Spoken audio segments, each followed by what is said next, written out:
My name is Robin Chavez, and I am 31 years old. I can tell you the exact second a family line snaps. It's not the shout, not the slammed door. It's a sentence said softly enough to pass as a joke. Natalie stood on a chair beside the Christmas tree, her sweater lit with blinking reindeer noses, and pointed a candy sticky finger at my son. Grandma says you're the helper's kid. She said it like she'd rehearsed. She said it like she'd been waiting for an audience. There was a beat, like the room inhaled. Then a simmer of laughter rolled across the table. My mother's eyes slid to my sister Rachel with that conspirator's nod that says, "We're the adults here." We set the tone. My dad didn't even glance up from carving ham. Paper plates scraped across the table. Someone tore wrapping paper. A radio crooned about peace on earth. Eli's hand found mine under the table. No tremor, no flinch. Just a quiet squeeze that said, "Mom, I heard it."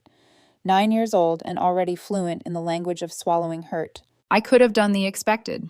Ask who said what and why. Demand an apology. Read a speech about dignity and blood. That's the trap in families like mine. If you argue, you accept the courtroom. If you defend yourself, you accept the charge. I didn't say a word. I left the cheap stack of presents under my chair like evidence abandoned at a crime scene. I stood. I took my son's coat, then his hand. We walked out past the blinking reindeer and an unbothered father and the smell of cinnamon that will always, always mean betrayal to me now. No one followed. No one called my name. The air outside carried that clean, metallic cold that makes your lungs sting. The streets were slick and the sky bruised. Eli asked, "Did I do something wrong?" I said, "Not even close."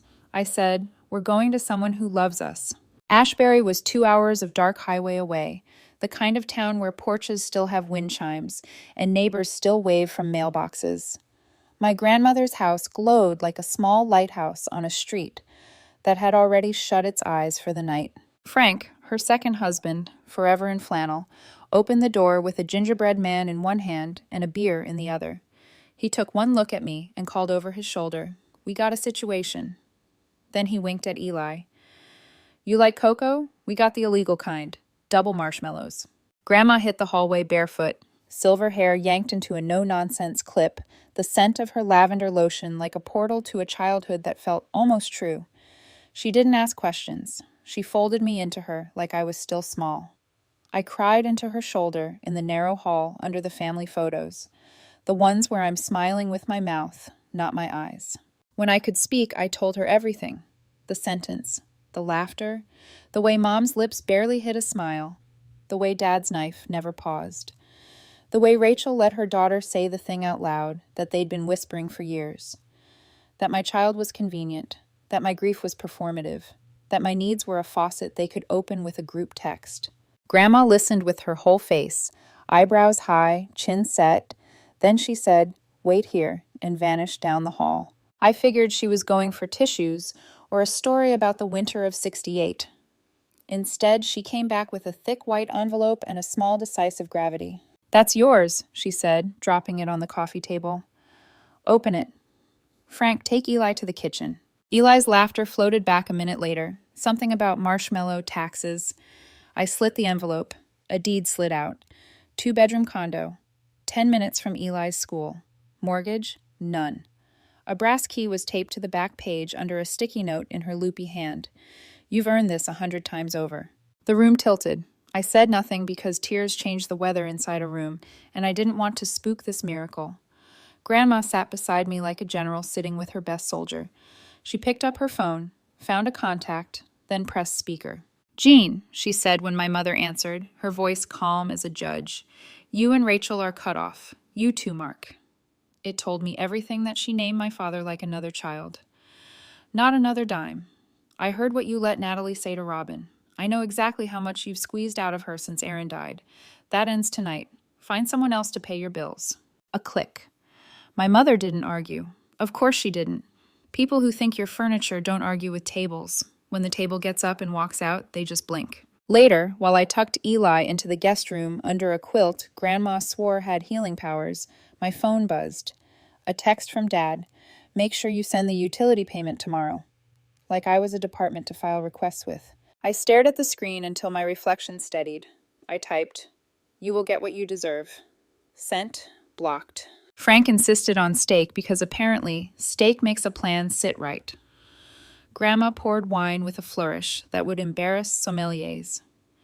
We ate at the small table with mismatched chairs, laughter arriving like a stray cat, cautious at first, then comfortable.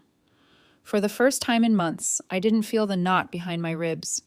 I slept like people in toothpaste commercials, full, absurd, untroubled. Morning came bright and ordinary. Eli built a Lego city in the breakfast nook while the fireplace hummed. Snow sifted across Ashbury the way powdered sugar falls on bakery cakes. At 9:07 a.m., my phone chimed. From Rachel. Did you say something to Grandma? My card just got declined. No greeting, no apology, just the sound of a faucet suddenly dry. By noon, panic had grown teeth. Voicemails stacked up like falling dishes. Call me back, Robin. This is serious. Your father heard from the mortgage company. Natalie's tuition is due next week. What did you do? The one that made me laugh was, this isn't who you are. People love to write your character for you as long as you don't pick up the pen. I didn't answer. I stirred cocoa for Eli and added a marshmallow because small joys are stubborn. I looked at Grandma, who was reading the paper like nothing monumental had shifted in the night. She wasn't gloating. She was simply done underwriting people who called it love. My phone buzzed again. This time a DM from an account I recognized with a tiny wince. Ava, my boyfriend Daniel's ex. Hope you're okay. Saw Rachel's post. Families are complicated, huh? Sweet on the surface, sour underneath. Rachel didn't need a propaganda machine. She had a chatty former classmate with a soft spot for mess. I put the phone down. Daniel had texted too. Quiet, solid. I'm here. Whatever you need. I typed back, just this, believe me. He replied with a heart, because sometimes the smallest signal is the loudest. Around 4, Grandma slid another envelope across the table, the kind bankers use when they want you to feel the paper's weight. This, she said, isn't leverage, it's freedom. Inside were account closures, trust paperwork, letters already sent, automatic transfers canceled, sponsorships revoked, her name removed from any account, not mine. Measures that take years to do kindly and about 12 minutes to do decisively. I could feel the day bending toward a new center, not revenge, equilibrium. That evening, my dad texted a photo, a fanned-out stack of bills, the performative tragedy of tear-streaked ink. Your mother is crying. Hope that makes you happy. I looked at the photo like it was a painting. The thing about art is what it leaves out. There was no frame for Natalie's sentence, no brushstroke for Eli's squeeze, no caption for 9 years of being the emergency wallet after my husband died. I typed, you had 9 years to treat us like family. You chose not to. Now live like we never existed. Send, block. That night, Frank told a story about crashing a parade float in 1974. Eli fell asleep with a dog on his feet. I stood at the sink, hands in hot water, and let the steam climb my face like a benediction. Somewhere in the house, the deed to a small, sunlit future waited for me. People will tell you that blood is thicker. They never mention how fast it thins when it's diluted with entitlement. I dried the plates and stacked them with an order that felt ceremonial. Tomorrow would be louder. Tomorrow would be declines and voicemails and invented emergencies. I went to bed with a key under my pillow and a sentence in my chest. They think I'm the wallet. They forgot I keep the receipts. The next morning, sunlight spilled through Grandma's kitchen like it was trying to apologize for the night before. The coffee maker hissed. Frank was flipping pancakes while whistling something off-key. For the first time in a long while, the air didn't smell like fear. It smelled like normal. I watched Eli build another Lego tower by the fireplace, his small face glowing in the quiet. For once, there was no tension humming beneath his skin. Just peace. Just childhood. My phone buzzed again. Sharp, insistent. Rachel. Then Mom. Then Dad. By the 6th missed call, I turned the phone face down on the table. Grandma looked up from her crossword. You planning to let it ring itself hoarse, or should I pour wine into that coffee to make it official? I smiled weakly. They'll stop when they run out of panic. But I was wrong. The panic was only getting started. By 10:01 a.m., the first voicemail hit a different tone. Mom's shaky voice, trying to sound composed. Robin, I don't know what you said to your grandmother, but your father's account was frozen this morning. Rachel's too. You need to fix this. Natalie's school payment bounced, and she's humiliated. We all are. Then another voicemail, this one from Rachel, her voice cutting through with the speed of a slap. You don't get to do this. You can't just turn Grandma against us. You think this makes you righteous? It makes you cruel. I didn't respond. I just sipped coffee while Grandma circled the word justice in the puzzle. 5 letters, bold ink. By noon, the house phone rang. A number I recognized from years of financial crises that always began with, sweetheart. I didn't pick up. Instead, I stepped out onto the porch, wrapped in one of Grandma's old shawls, and watched the snow soften the street. Ashbury was quiet, a town that knew how to mind its own business. My phone vibrated again. This time, a message popped up from Daniel. Morning, love. You okay? Ava's been posting weird stuff. Just wanted you to know before you see it. My stomach twisted. Ava. Of course. His ex had always had a knack for showing up when drama needed fuel. Curiosity got the better of me. I opened the post. Rachel had written something about betrayal within family and people who use children to climb ladders.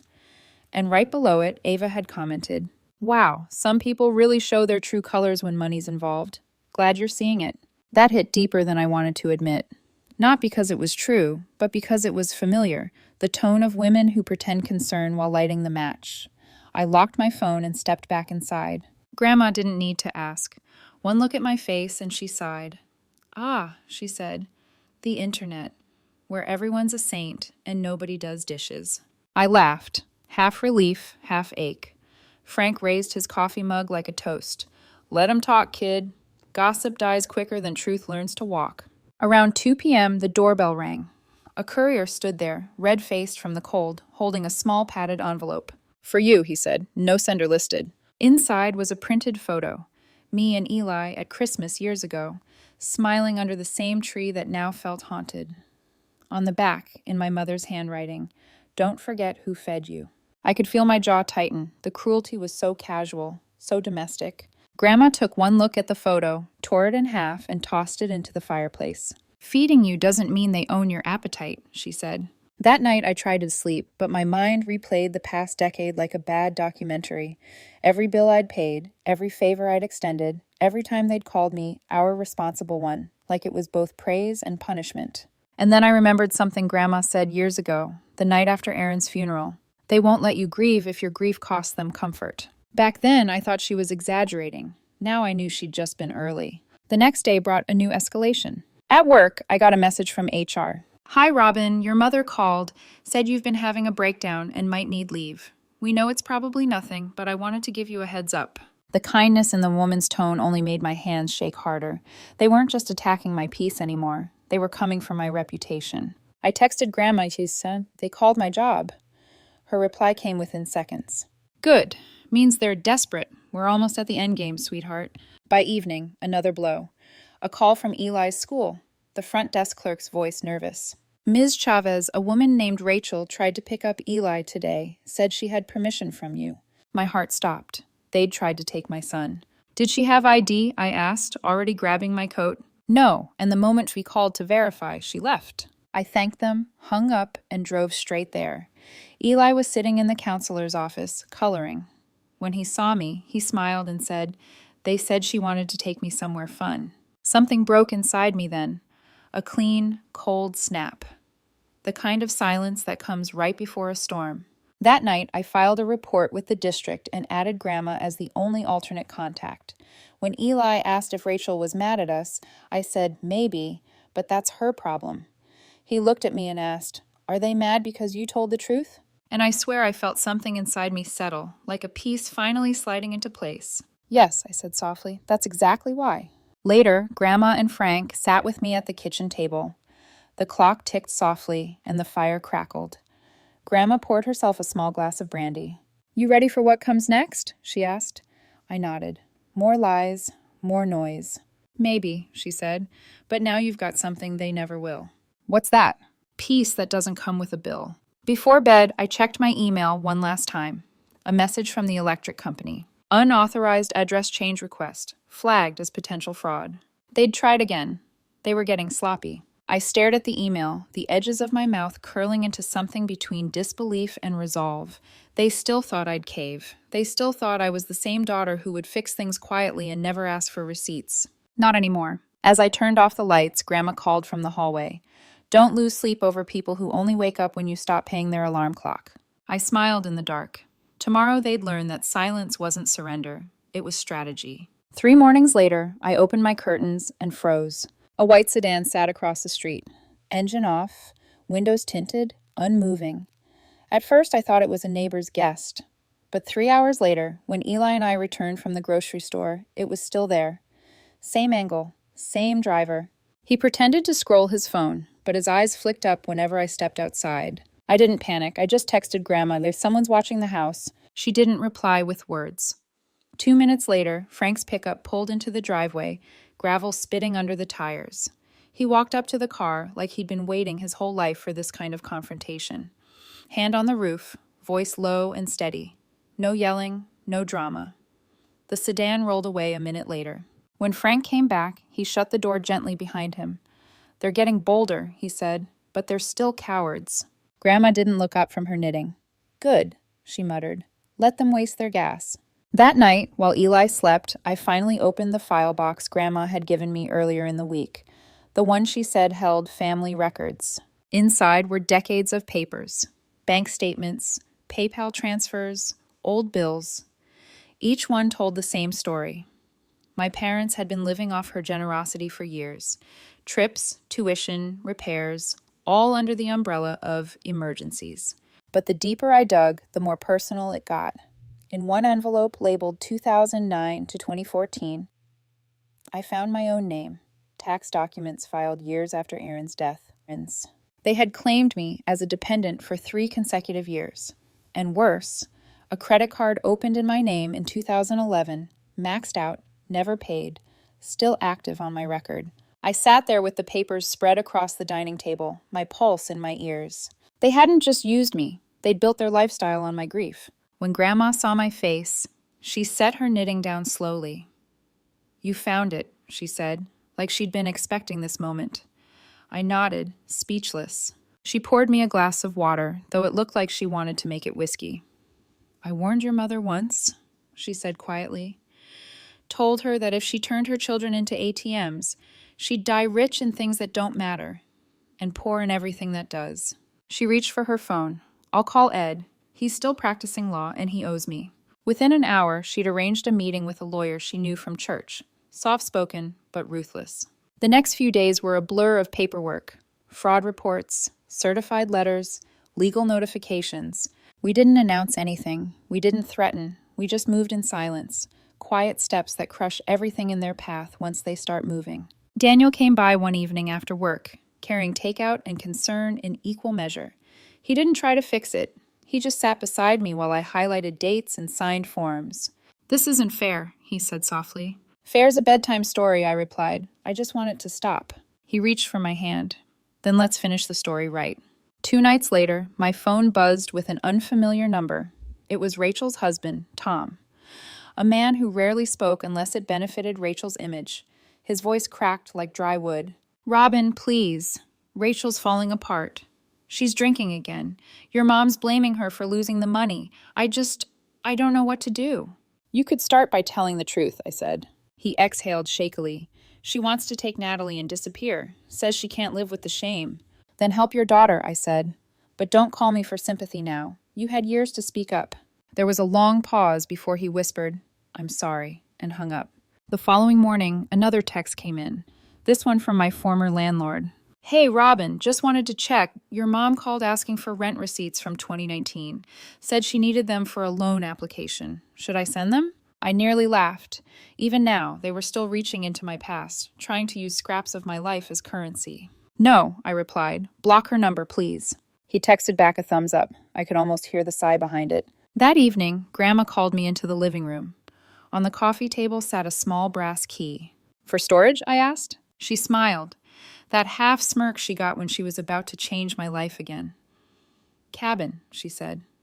Colorado. Paid off yours. I bought it years ago. Thought I'd use it for winters, but now I think you need it more. I blinked. Grandma, I can't... You can, she cut in. You never asked for anything. They asked for everything. That's the difference. Frank grinned from the armchair. And it's got a fireplace big enough for 3 dogs and a bad secret. For the first time in weeks, I laughed. Really laughed. A few days later, a certified envelope arrived. The return address, Law Offices of Whitby and Myers, my parents' attorney. Inside, a letter of intent to sue me for $50,000, claiming repayment for childhood expenses and emotional labor. I stared at it in disbelief, then handed it to Grandma. She read it once, snorted, and tossed it into the trash. Ah, emotional labor. I'll invoice them for raising Jean. Frank chuckled. Guess they're desperate enough to sell shame now. Before we even had time to respond, something shifted. A headline notification on my phone. Local woman arrested for falsifying scholarship records. The photo attached stopped me cold. It was Rachel. Her mugshot stared back at me. No makeup, eyes red, expression hollow. The article detailed years of fake scholarship forms, doctored financial aid claims, and misused donations from the private school Natalie attended. By sunset, the internet had already done its work. Rachel's name trended, not with sympathy, but scorn. My mother's lawyer dropped the lawsuit within 24 hours. Then came the text. No one deserves to go to jail over family stuff. Please don't push this. But I hadn't pushed anything. I just stopped protecting them. Grandma called for a family meeting that weekend. Only one topic on the agenda: closure. She sat at the head of her dining table, pearls on, posture perfect. Eli drew quietly in the corner while Frank stood behind her like an unmovable statue. When my parents joined the call, video muted of course, Grandma spoke with calm finality. Every dime I have goes to Robin and Eli. The rest of you chose silence, so now you'll live with it. This family's under new management, and it's called accountability. No one argued, not even my mother. The call ended with the kind of silence that feels permanent. 2 days later, my phone buzzed with one last message from my parents' number. We're done. Don't come around when she's gone. I read it twice, then deleted it. They meant Grandma. But what they didn't realize was she wasn't gone. She was just done feeding ghosts. That night, I packed the deed, the cabin key, and my piece. Eli helped, his small hands stacking boxes like it was a game. When he asked where we were going, I said, somewhere quiet, somewhere ours. For once, that was enough. The following week, the snow began to melt. Slowly, reluctantly, like winter didn't want to let go. I stood by the window of Grandma's house, coffee in hand, watching sunlight drip off the eaves. Everything looked normal. But in families like mine, peace never lasts unchallenged. A thin envelope slipped through the mail slot that afternoon. No return address, no handwriting, just a typed label. I opened it carefully. Inside was a single page. You think this is over? Blood is blood. You're making enemies in your own blood. No signature, no threat of action. Just that, plain and cold. I passed it to Grandma without a word. She read it, sighed, then poured herself half a glass of wine. Good, she said. Let them hate you from a distance. Safer for everyone. She tore the letter into small, steady pieces and dropped them into the trash. Then she looked at me and asked, You ready for what comes next? I nodded. I'm done being scared. Days later, I drove to the condo she'd given me. Still mostly empty, just sunlight, echoes, and the smell of new paint. Eli's laughter bounced down the hallway as he tested how fast his toy cars could race across bare floors. I set my laptop on the counter and opened a new email thread with the lawyer. We'd filed the fraud reports. We'd confirmed every account. We were past panic and halfway into power. That's when Daniel showed up, 2 coffees in hand. He took one look at me and smiled. You look lighter. I think that's what happens when your family stops using you for parts, I said. He chuckled softly, leaning against the counter. You sure you're okay with all this fallout? I met his eyes. I didn't cause it. I just stopped cushioning the landing. 2 days later, the news got worse for my parents. Their mortgage was overdue, the trust was closed, and Rachel's arrest had spread through every local paper. Even people who once defended them had started whispering. And then came the public spectacle, my sister's desperate attempt at damage control, a live stream, half tears, half performance. She said things like, People think they know the truth, they don't. My family's been divided by lies. Some people don't understand what loyalty means. In the comments, one viewer asked, Is this about your sister, the one who went to court? Rachel didn't deny it. She just blinked at the camera and said, Sometimes blood betrays you. I didn't watch the rest. Grandma did, though. She turned off the phone halfway through and muttered, "Imagine burning your own bridge and then crying about the smoke." That night I got another text from Ava, Daniel's ex. "Sorry to hear about your sister. I can't imagine how hard it must be to watch family implode online." The words dripped with pity. I didn't take the bait. I just replied, "Harder to watch people enjoy it." She left me on red. That was victory enough. A few evenings later, Grandma called for another meeting. Just her, me, Daniel, and Frank at the dining table. The air was warm with the smell of roasted chicken and resolve. "This family," Grandma said, "spent too many years pretending civility was love. That ends tonight." She slid a small folder toward me. Inside, updated estate papers, her assets, savings, and a signed letter of intent. "Everything goes to you and Eli," she said. "No loopholes, no negotiations. The rest of them chose silence. They can live with it." My throat tightened. "Grandma, are you sure?" "I've never been more sure," she replied. "I'm not rewarding parasites. I'm investing in survival." Frank raised his glass. "To peace that doesn't require permission." Daniel squeezed my hand under the table. "To starting over," he added. By the end of that week, the phone stopped ringing.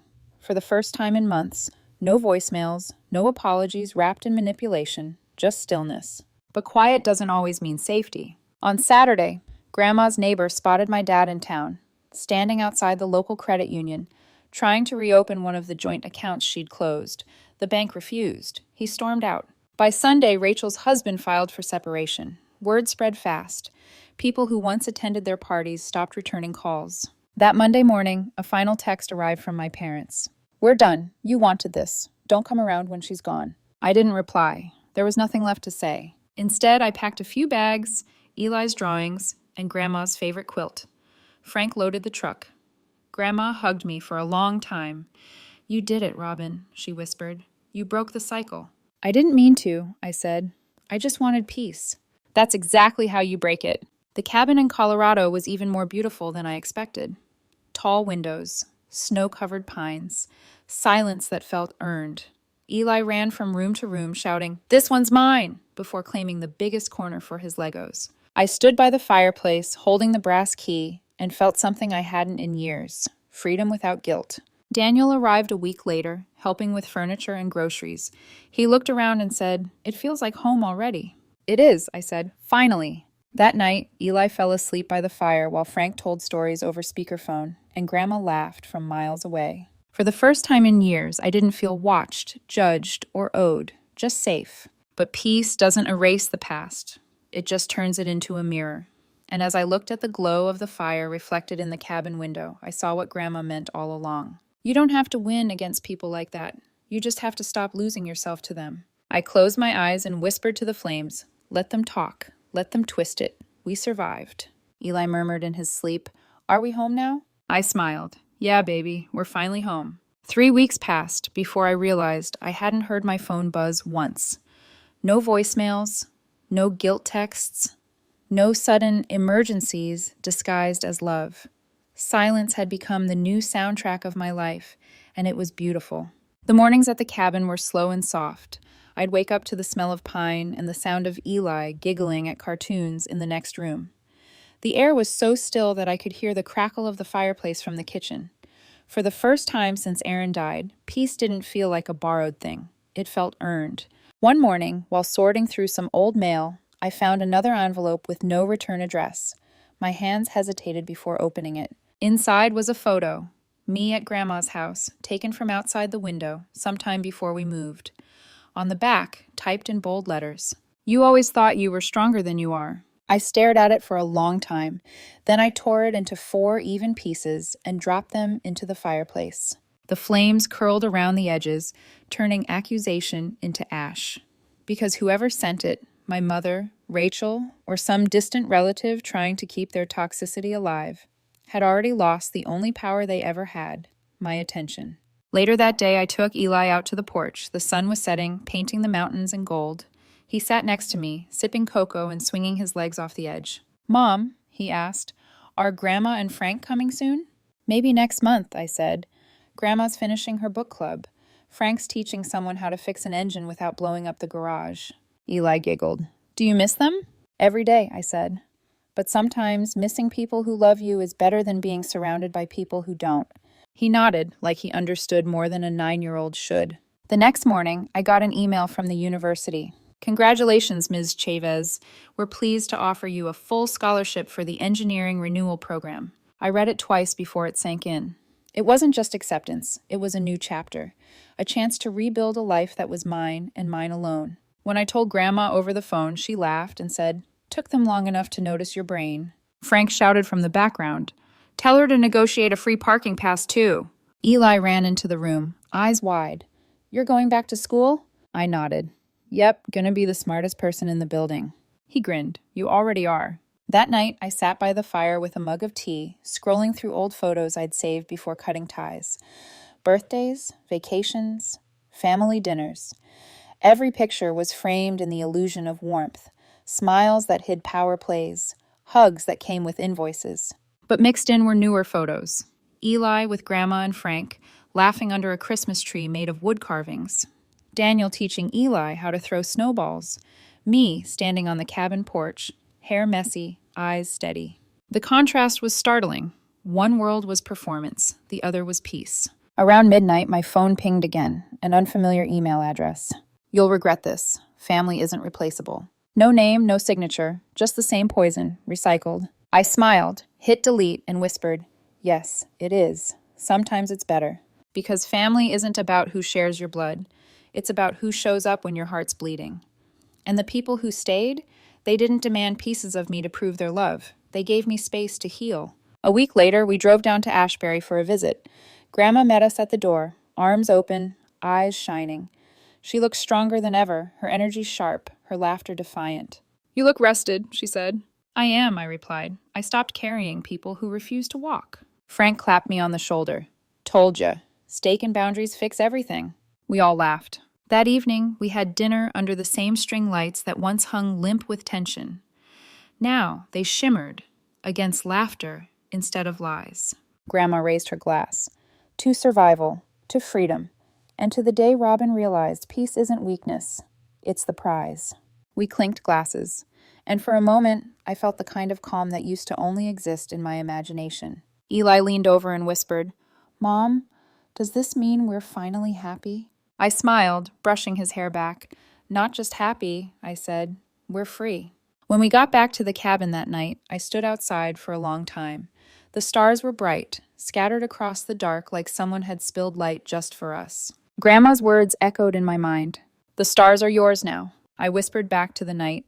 "Then we'll keep them safe." Because this wasn't revenge. This was resurrection. And for the first time in my life, I wasn't waiting for anyone to choose me. I'd already chosen us.